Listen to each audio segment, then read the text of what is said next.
Satu persatu fragmen seputar peristiwa 1965 tentang Partai Komunis Indonesia (PKI), tentang tentara dan tentang pembantaian massal muncul ke permukaan seiring terbukanya arsip-arsip baru setelah Arsip Nasional Republik Indonesia (ANRI) merilis arsip PKI dan afiliasinya.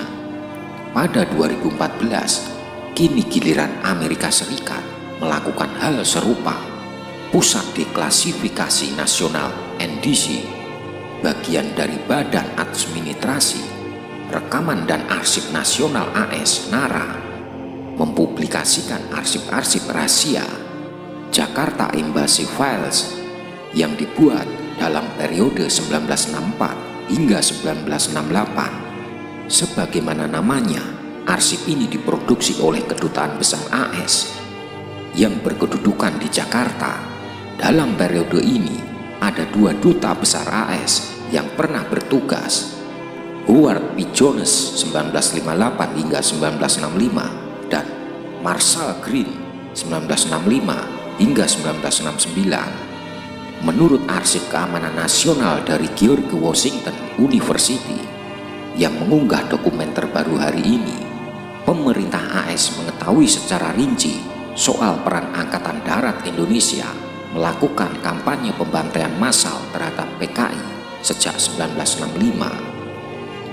Dokumen baru ini juga menggambarkan para diplomat dari Kedubes AS di Jakarta menyimpan catatan eksekusi mati pemimpin PKI dan pejabat-pejabat AS, mendukung secara aktif upaya Angkatan Darat Indonesia menghabisi gerakan buruh sayap kiri. Demikian rilis Arsip Keamanan Nasional. Arsip yang dibuka sesudah 52 tahun peristiwa gerakan 30 September ini mengurai bagaimana Kedubes AS membaca peristiwa selama kurun paling berdarah dalam sejarah politik Indonesia di sejumlah wilayah, termasuk di Medan, Jawa Tengah, dan Jawa Timur. Arsip ini membahas beragam topik, dari kegiatan harian Kedutaan AS, penilaian para diplomat terhadap keadaan politik dalam dan luar negeri, ekonomi Indonesia, konflik AS dengan Soekarno, hingga konsolidasi rezim Soeharto yang lebih dikenal dengan sebutan Orde Baru. Total ada 39 dokumen yang dirilis hari ini dari hampir 30.000 halaman pada kurun tersebut.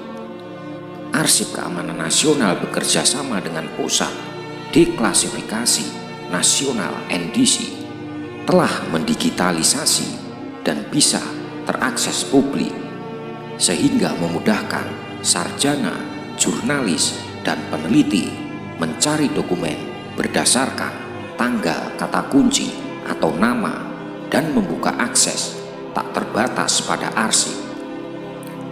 Brad Simpson, pendiri dan direktur proyek dokumentasi Indonesia dan Timur Leste, serta Associate Profesor Studi Sejarah dan Asia dari University of Connecticut, termasuk salah satu di antara sarjana lain yang berjasa membuka arsip ini. Simpson memanfaatkan Undang-Undang Kebebasan Informasi AS untuk mendesak lembaga arsip AS segera melakukan deklasifikasi dokumen. Simpson juga dibantu oleh John Rosa, sejarawan penulis dalih pembunuh massal gerakan 30 September dan kudeta Soeharto 2007. Para sejarawan ini membuat ringkasan atas tiap-tiap 39 dokumen yang dirilis hari ini.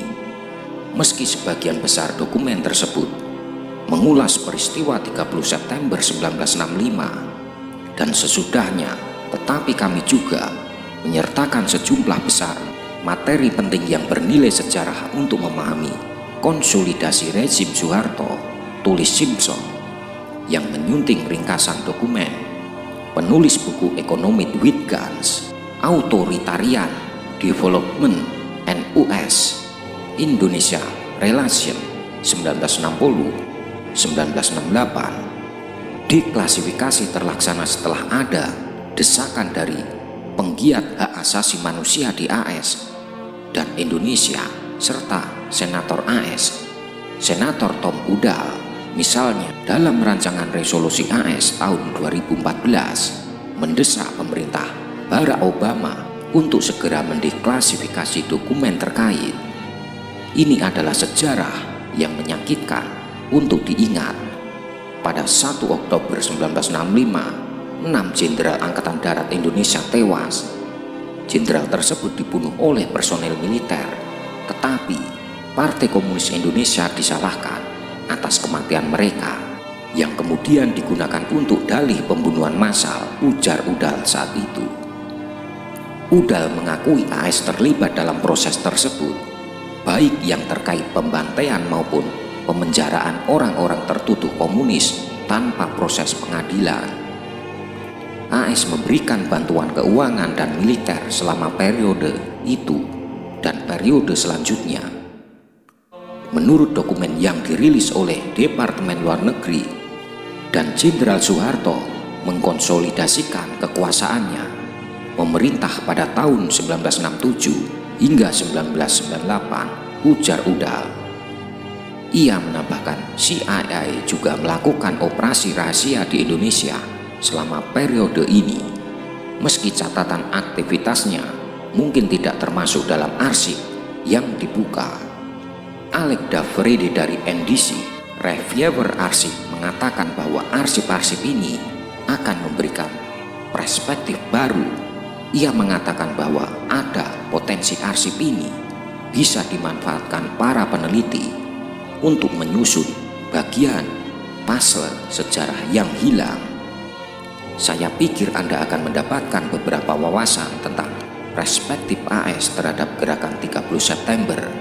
Anda juga akan mendapatkan beberapa penelitian tentang Soekarno dan para tokoh di sekelilingnya. Anda juga akan melihat perspektif Kedutaan Besar AS pada transisi mengambang dari Soekarno ke Soeharto.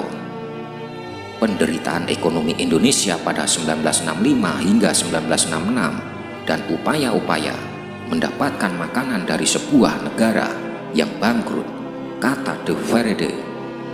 Total ada 30.000 halaman yang sedang diproses NDC, dan ratusan arsip masih tetap diklarifikasikan sebagai rahasia. NDC masih melakukan peninjauan atas arsip-arsip ini yang rencananya akan kembali dibuka pada awal tahun depan. Terima kasih.